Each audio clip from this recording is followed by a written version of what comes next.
The Federal Reserve won't get off of Bank of America's back.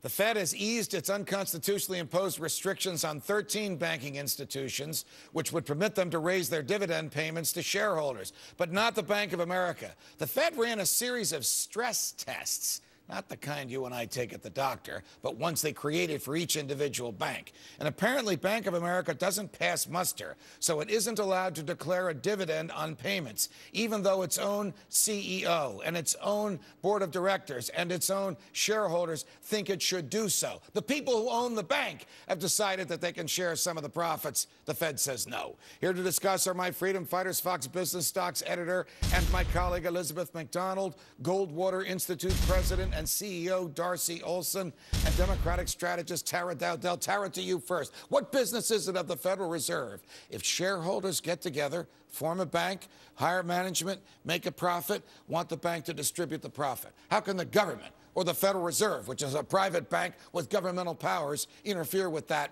voluntary transaction that's 400 years old?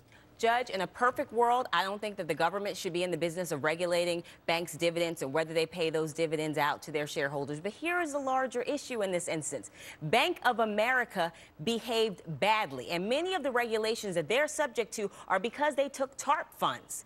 They took taxpayer-funded loans from the government, so you have to play by their rules. All right, so the government gives you money, you got to do what the government wants you to. Just like if you're a private investor and you invest in a company, you put parameters around your investment for those companies. But what is the effect on these banks? What's the effect on Wall Street when of the top 14, 13 passed the stress test? And I understand each stress test was unique to each bank, so there were different standards for each bank. But they take the biggest bank in the country and they say you didn't pass. So the dividends are sitting there. You paid back the TARP money, but we still won't let you distribute the dividends to shareholders. The effect for investors and for Bank of America is there is uncertainty because you don't know what the Fed is telling Bank of America in terms of what they need to do to get out from under this adult supervision. But I got to tell you, I agree with Tara. Look, when you get in bed with the government, it's sort of like sleeping with a hippopotamus. Feels nice, warm, and embracing at first, but they roll over and crush you. And the issue is that, look at the Bank of America and Countrywide, they were giving out mortgages to anybody who showed up with collateral like a Snickers bar and a Chiclets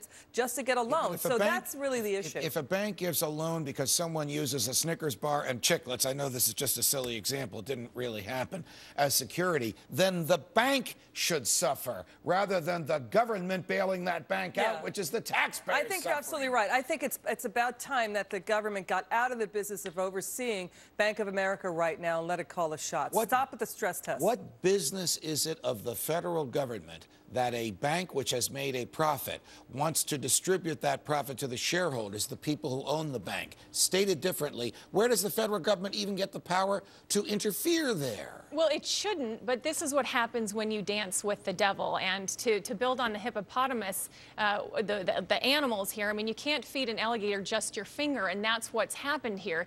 You take that money, they traded in their autonomy, now they can't call the shots, and the problem is for the consumer at the end of the day. What about the banks that were forced to take TARP funds, that didn't want them and didn't need them? We all know about this. We even know what banks they are. But we're threatened with FDIC audits, which can cost a bank a fortune, as you know, if they didn't take TARP funds. That's the government forcing you to accept its welfare and then forcing you to accept the strings that come with the welfare. You don't agree with that, Ms. Dowdell, now, do you? I don't agree with forcing anyone to take those funds, but some of those banks that allege that they were forced to take the funds then had to raise money to pay the funds back. So if you have the capital, why do you then need to raise money to pay the funds back? Well, I mean, their stocks could have taken a shot, but BB&T didn't want the funds. BB&T Bank did not want that money at all. BB&T is the classic example. At the time, it was the 19th largest bank of the country. It was cash flush. It had no bad debts and had no bad mortgages, and they were threatened with an FDIC audit, which would have depreciated the value of their stock and cost them millions in employee time to comply with the audit. Well, here's the problem. Once government is this involved, the minimum we should be able to expect is some transparency. You know, nobody knows if B of A is good or bad because there's no information there. Right, or they have to do asset sales or restrict executive compensation. I want to switch gears to something else the Fed is regulating. If regulating dividend payments isn't bad enough, now the Fed is telling some banks what they can charge retailers when customers use their debit cards. This is more unconstitutional and foolhardy market meddling by the Fed that will no doubt cause more harm than good. But Ben Bernanke said yesterday, the chairman of the Fed, that small community banks will be exempt from these rules. Why are large banks being punished by the Fed? So, Tara Dowdell, if the large banks have a cap on what they can spend and a charge, and the small banks don't, then the customers at the small banks are really paying for the customers at the large banks. Well, small banks don't have a history of trying to make us, the taxpayer, pay for their mistakes. That's not their history. The large banks had a free-for-all. We talk about the free markets. It became a free-for-all. And now they're trying to raise these fees and crush the consumer to pay for their mistakes. Let me raise this with you, Elizabeth. I think it is utterly outrageous that a bank would charge you to use a debit card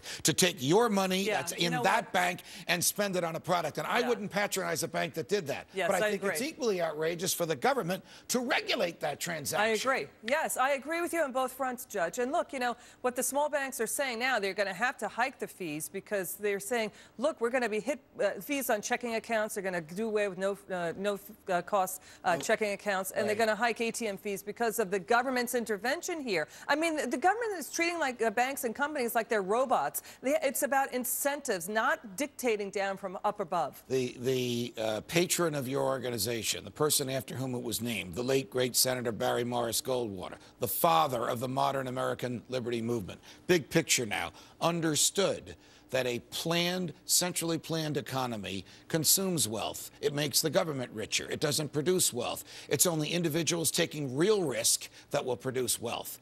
Hasn't the federal government learned this lesson? Well, apparently not. I mean, this is the problem we've got here. There is no reason at all for the government to be coming in and telling these guys how to structure their businesses.